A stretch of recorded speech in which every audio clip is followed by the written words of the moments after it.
Depuis la pandémie grippale de 1918, dite grippe espagnole, jamais personne n'avait connu une pandémie virale nécessitant un confinement total de la population française. Au lendemain du premier tour des élections municipales, le président de la République, Emmanuel Macron, a acté le confinement total du pays à partir de mardi midi et pour 15 jours. Mais le confinement durera jusqu'au 11 mai 2020. À Galargues-le-Montueux, un petit village d'Occitanie, sous l'impulsion de l'association du village Jeunesse et Loisirs, de nombreuses personnes ont filmé et pris en photo les rues, les routes et les émotions de ces moments.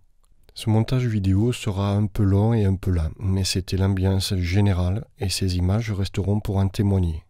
En raison d'une accélération du taux de contamination depuis vendredi 17 octobre, le préfet du Gard a ordonné un couvre-feu de 21h à 6h. Puis, un nouveau confinement a été annoncé par notre président le 28 octobre.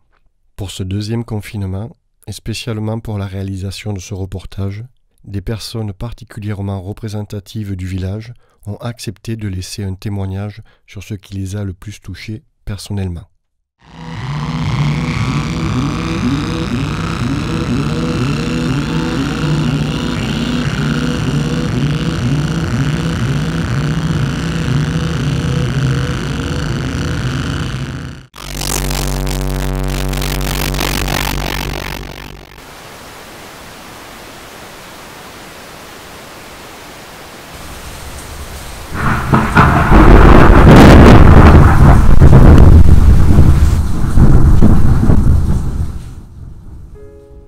Bonjour, je suis présidente d'une association apolitique de plusieurs centaines d'adhérents et qui existe depuis plusieurs dizaines d'années à Galargues-le-Montueux, l'association Jeunesse et Loisirs. Cette association a été créée officieusement en novembre 82 avec André Vignard et André Gembert, aujourd'hui malheureusement disparus. Nous l'avons officialisée en juin 1983. Nous avons voulu laisser une trace de ce moment tragique, le Covid-19, à Galargues-le-Montueux. Dimanche 29 mars. Il est 18h.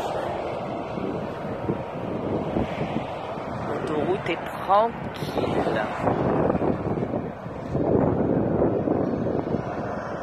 Bonjour à tous, lundi 30 mars, c'est parti, mon autorisation la voici, au boulot.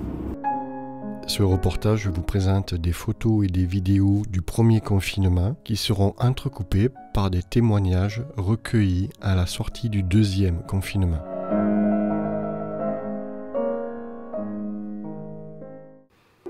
Première impression, c'est comme un cataclysme qui nous tombe dessus. On se demande ce qui se passe. Est-ce que la maladie va nous attendre au coin de la rue? On ne sait pas si on doit sortir, si on ne doit pas sortir. On a peur un peu de tout le monde. Après, bon, au bout de quelques jours, on arrive à s'organiser. On fait les courses groupées. On essaye de sortir le moins possible. Bon, on essaye de s'oxygéner quand même 1 heure par jour. Mais par moments, surtout le soir, il y avait une espèce d'angoisse devant ce silence, parce que moi, de chez moi, j'entends quand même l'autoroute. Et là, ce silence, le soir, était quand même assez oppressant. Au fil du temps, on s'est aperçu quand même que, bon, ça touchait du monde, mais pas très proche de nous, donc c'était un peu moins angoissant quand même. Mais c'est vrai qu'on se faisait quand même beaucoup de soucis pour nos parents, quoi, qui sont âgés.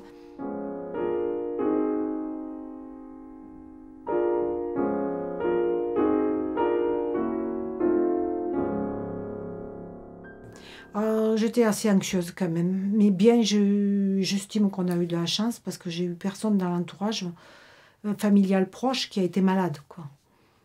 Mais c'est vrai que ça crée quand même de l'angoisse de savoir que nos parents, on ne pouvait pas aller les voir, on ne savait pas comment ils le vivaient, ça a été quand même un peu angoissant, quoi.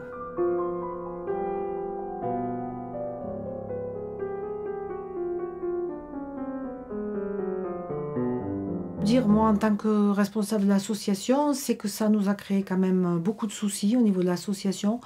On a été obligé de suspendre beaucoup de cours. Bon, certains profs ont pu faire en visio, mais c'est quand même pas pareil que le présentiel. Beaucoup d'enfants ont décroché à beaucoup de cours qu'on a fait et les profs ont de la peine à les récupérer. Même s'ils sont revenus, ils ont de la peine à les récupérer. Pour les enfants, enfin, tout s'est arrêté.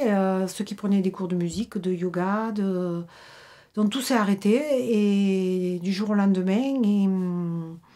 Ils se sont retrouvés chez eux. Je pense que les parents s'en sont occupés. C'est pas ça le problème, c'est que au niveau associatif, le lien, tout ça, tout a été coupé. Ceux qui prenaient des cours de musique, on peut relâcher. Malgré les cours de visio, je vois beaucoup de profs me disent qu'ils ont de la peine à les récupérer cette année. Ils sont moins concentrés, moins présents dans leur activité que ce qu'ils étaient avant le confinement.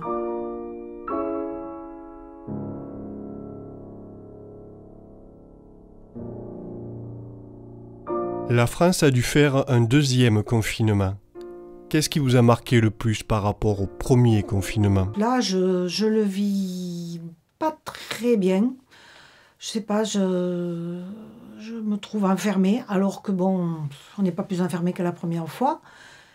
La première fois, on arrivait à s'occuper beaucoup. Là, ça démotive. Moi, ça me démotive même au niveau de l'association. Je suis moins motivée. Tout ce qu'on avait envie de faire, on sait qu'on ne peut pas le faire.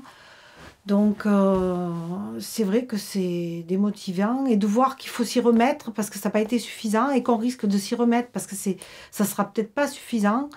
Puis, il y a l'approche des fêtes de fin d'année qu'on ne sait pas si on pourra faire avec nos parents, nos enfants. Tout ça, c'est quand même plus anxiogène que la première fois, quoi. Peut-être aussi parce que sur le village, on entend dire qu'il y a des gens qui ont été vraiment malades. Puis, apparemment, il y a eu des décès. Donc, ça s'approche de nous, quoi. Plus que la première fois.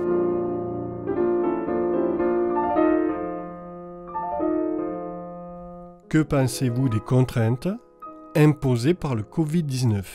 Moi, je pense qu'il faut quand même vivre un peu, mais il faut être très prudent. Je pense que les gestes barrières, il faudra apprendre à les garder. Je pense plusieurs années, peut-être. Mais si on est prudent, peut-être ça évitera de se reconfiner et d'être coupé de nos enfants et nos parents comme on est actuellement, quoi. Je pense que oui, je pense qu'il faudra rester prudent. Et voilà, c'est 20h. Au Mûrier, nous sommes le 31 mars.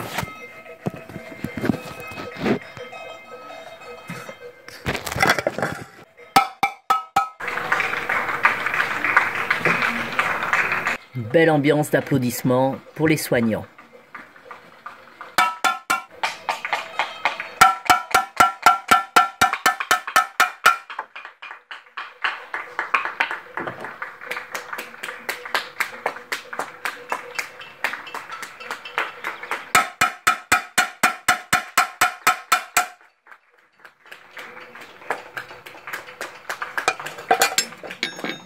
Voilà, c'est tous les soirs comme ça. 15e jour de confinement.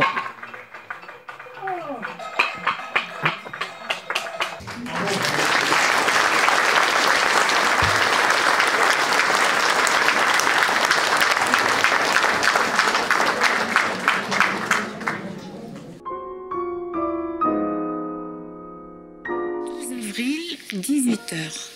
Nous partons pour notre petite balade quotidienne d'1 heure par jour. Rue de la Promenade, personne.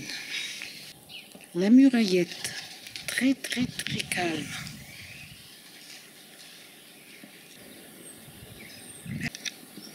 Rue des Remparts, personne non plus. En rue, il n'y a personne non plus ici. Un bruit de voiture à l'horizon. Je suis Bernard Adjé. À tout hasard, je précise que je suis le président de l'association du patrimoine galargois depuis 20 ans et un peu plus. Et voilà, c'est donc mon vécu de cette expérience exceptionnelle de confinement due à une petite bête qui nous empoisonne la vie maintenant depuis le début de la vie. Rue de la Bonnette Rouge. Un chat. Même devant l'auto-école, personne n'attend pour prendre un cours. Place des Halles. Ici, là, c'est ouvert. Premier souvenir du premier confinement, ce qui m'a choqué le plus, c'est en arrivant à Lunel pour aller faire les courses au Halles, tout simplement, et c'est le silence. Le silence et cette avenue de Platanes sans aucune personne, sans mouvement, complètement désertique. Voilà, ça c'est mon premier choc. Magasin d'alimentation ouvert pendant le confinement. La rue Marcel Dublé, l'heure où les enfants vont à la gym, à la danse, personne. Vide.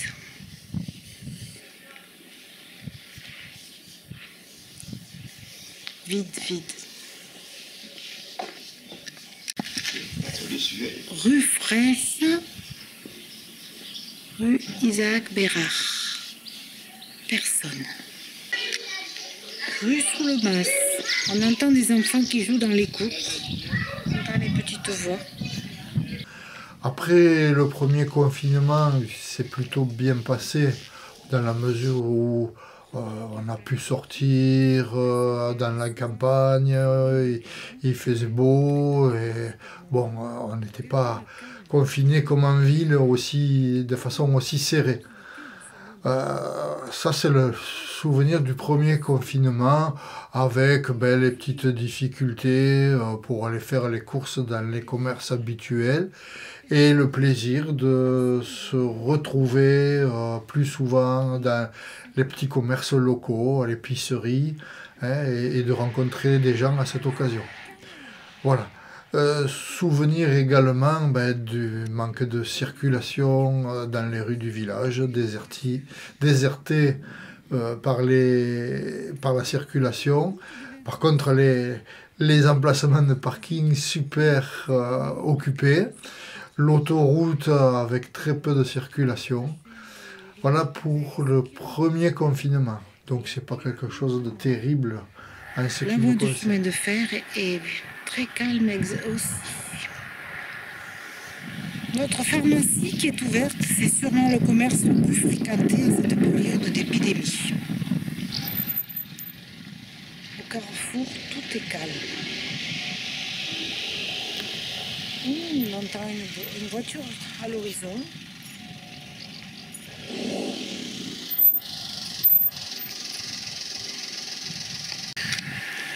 La voie de chemin de fer désertée par les trains. Là, personne. Le deuxième confinement, c'est quelque chose de plus pénible, je dirais, par le manque de relations avec les autres. Dans la mesure où on se rencontre beaucoup moins souvent, toutes les activités associatives à nouveau à l'arrêt, plus de réunions, plus de sorties, plus de conférences. Et ça, c'est ce qui est le plus désagréable, je dirais. Ceci étant lié avec les incertitudes des communicants officiels, c'est-à-dire nos hommes politiques. À la limite, eux, on peut les comprendre, mais surtout des scientifiques qui nous abreuvent d'informations les plus variées et les plus contradictoires. Ça, c'est, je trouve, ce qui est le plus pénible, le plus désagréable, parce que, en fait, on ne sait pas trop à quelle sauce on va être mangé. Le Vélodrome, au lieu de rencontres toutes les après-midi. Il y a énormément de monde qui joue aux boules, des gens qui viennent se rencontrer.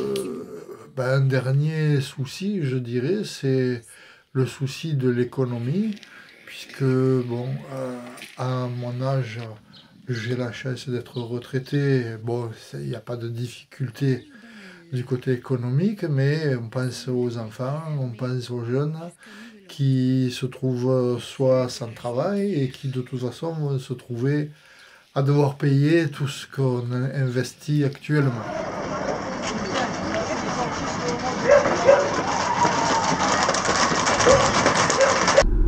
Qui sont sur les manifs, vous allez le RSA. Parce que là, s'ils y vont, c'est parce qu'ils ont le RSA. S'ils n'avaient pas le RSA, ils vont chercher le travail. 5 avril 2020, 16h. rue Fonfone-Guillière.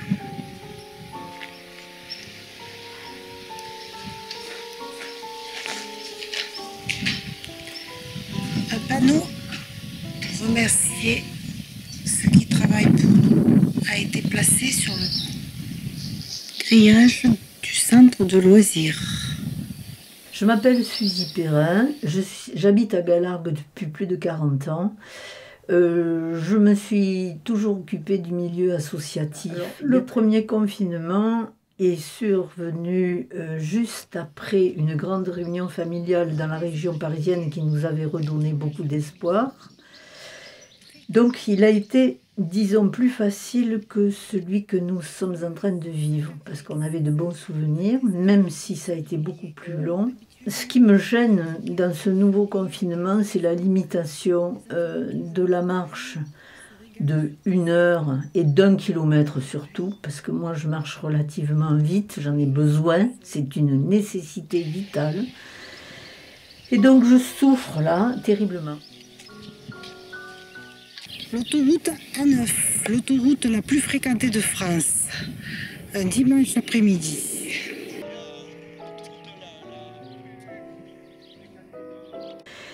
Et j'avais l'habitude de croiser un couple de personnes âgées qui promenaient leurs chiens tous les jours vers la gare. Et ils s'arrêtaient sur le petit muret à côté de l'ancienne gare. Voilà. Et puis, lors du nouveau confinement, un jour, j'ai réalisé que je ne croisais plus ces gens. Alors ça m'a interpellée, je me suis dit, qu'est-ce qui se passe? Peut-être qu'ils sont malades.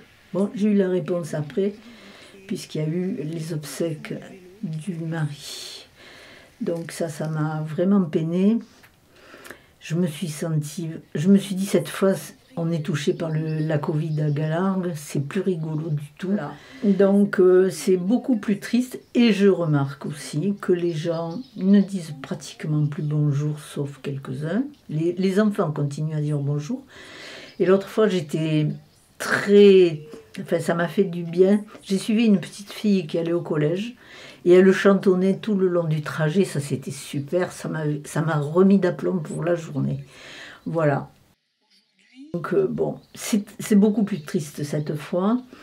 Je sens que les gens ne font pas attention aux autres.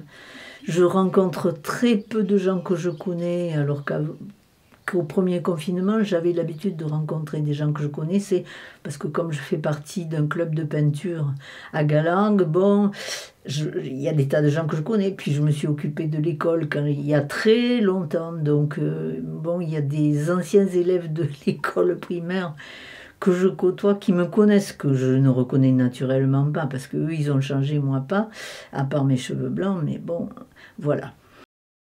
Mais il y a peut-être plus de négatifs cette fois, d'autant plus que je ne fais plus de tai chi. Je n'arrive plus à peindre parce que j'ai perdu l'envie de créer.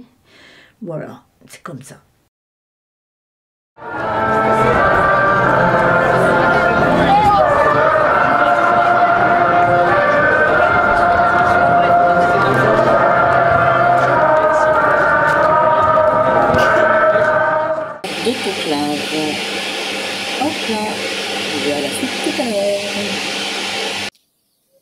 Samedi de Pâques, un drôle d'étendage. Et oui, sorti tout droit de ma cocotte minute, des bouts de tissu qui étaient réservés pour le patchwork et qui vont servir à faire ça. Et oui, il en faut. Ben voilà, je me présente, Roger Julien, on va dire, ma vie a été très longue, je veux dire, ce qu'il faut dire, quoi. J'ai tenu une boulangerie pendant 44 ans. En même temps, j'étais à la mairie en tant que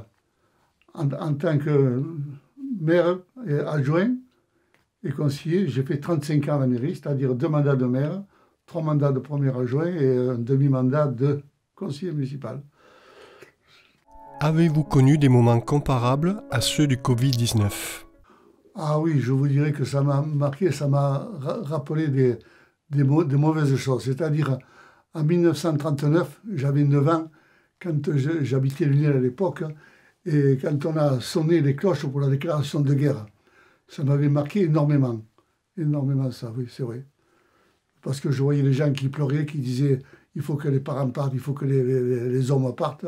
Moi, malheureusement, mon père n'était pas parti, puisqu'il est mort quand j'avais l'âge de 3 ans. Donc, c'était pas moi. Mais je pensais à tous ceux qui partaient à l'époque. Et puis ensuite, quand on parle du couvre-feu ou de confinement, à l'époque, je veux dire, quand je suis venu habiter à Galargues après, pendant la guerre, je veux dire, il n'y avait pas de confinement, mais c'était pire, je veux dire. On avait peur de sortir. On était occupés par les Allemands, et je veux dire, il y avait le couvre-feu en même temps, quoi. Je veux dire, on a subi les effets de la guerre, quoi. Vous avez connu le couvre-feu, le confinement. Était-il comparable à ceux du Covid-19 ? Couvre-feu de la guerre, il fallait faire attention, on n'avait pas le droit de sortir, parce qu'il y avait les Allemands qui surveillaient. On risquait, quoi. Je veux dire. Il fallait le couvre-feu, ça, et en même temps, il fallait qu'il n'y ait pas de lumière. Les lampes même extérieures, il fallait les peindre en bleu, pour pas qu'on voit les lumières, que les avions voient le village, tout ça, quoi.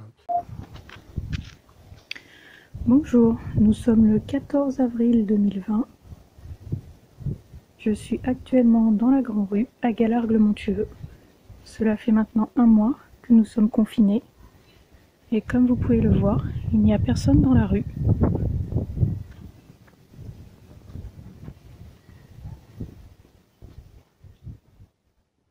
Avez-vous connu les attestations de déplacement ? Non, à ce moment-là, il n'y avait pas d'attestation de déplacement, je dois dire. Vous vous déplaciez pendant la journée, vous rentriez le soir, et c'était tout. Il fallait rentrer le soir. Je veux dire, moi, j'avais entre 10 et 14 ans, je veux dire, quoi. C'est l'époque comme ça, je veux dire. Mais enfin, il fallait faire attention. Quand on se déplaçait, ou quand les gens se déplaçaient, il y avait quand même des contrôles. Les Allemands vous fouillaient pour savoir d'où vous veniez et qu'est-ce que vous portiez, quoi. On pose un élastique au tiers. Voilà. De l'autre côté, pareil.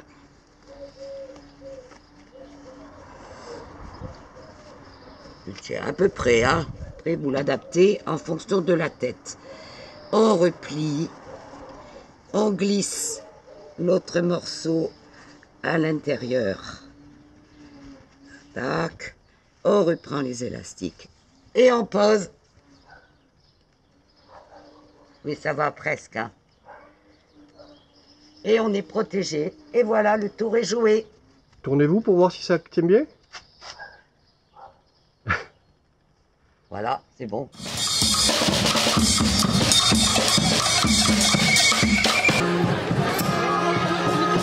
Nos restrictions de liberté sont-elles comparables aux restrictions de la guerre ?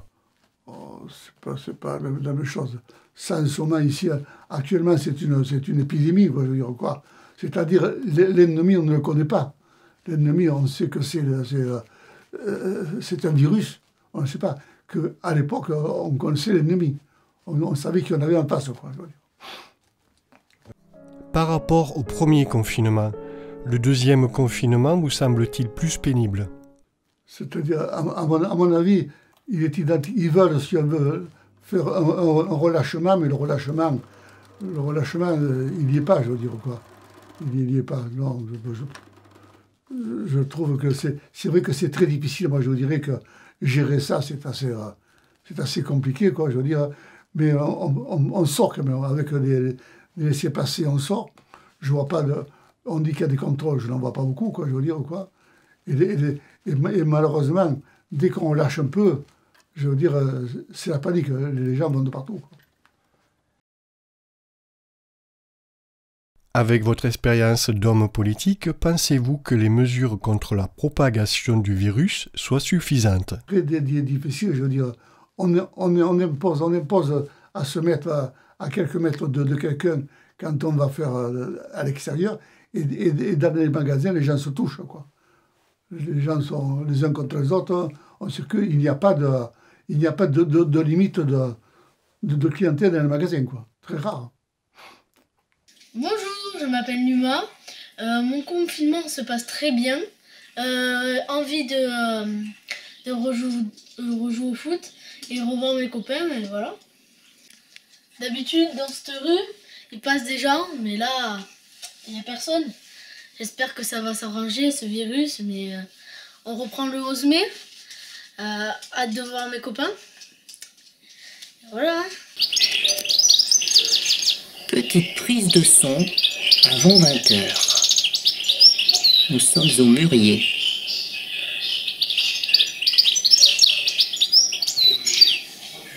Ça y est, on est le 23 avril et il est 8h.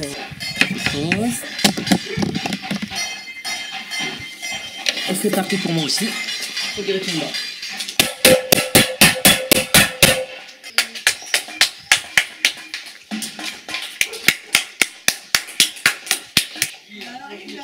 Merci les soignants. Bonsoir les voisins.